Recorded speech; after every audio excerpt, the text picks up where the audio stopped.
Think about the worst social situation you have ever been in. An awkward moment, being left out, someone ignoring you. The feeling that sits in your chest when you realize you are not wanted somewhere.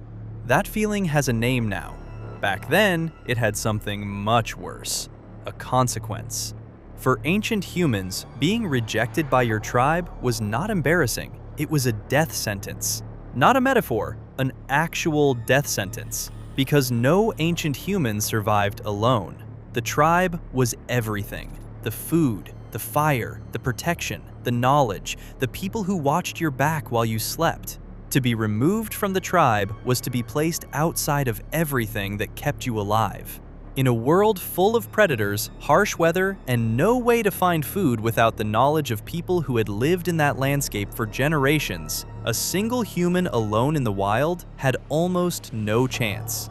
This is why rejection hurts the way it does. Not because you were being dramatic, because your brain was built by ancestors for whom rejection literally meant death.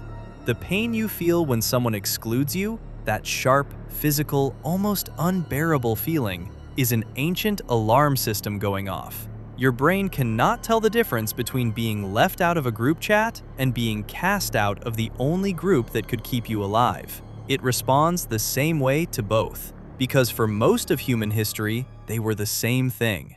Ancient tribes had ways of handling people who broke the rules. Minor offenses were handled quietly. Gossip, social pressure, being excluded from certain conversations or decisions.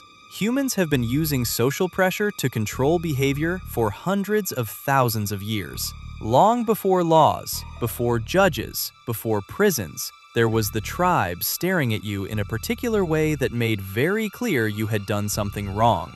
But for serious offenses, stealing from the group, repeated violence, betrayal, the punishment was exile. You were simply removed, not killed, removed, which in most cases led to the same outcome but left the tribe with clean hands. And here is the part nobody talks about. The ones who survived exile were extraordinary.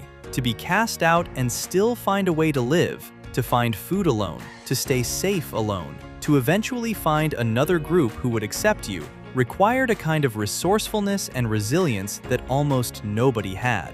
The exiled humans who survived were not the weakest members of the tribe. They turned out to be some of the most adaptable humans who ever lived.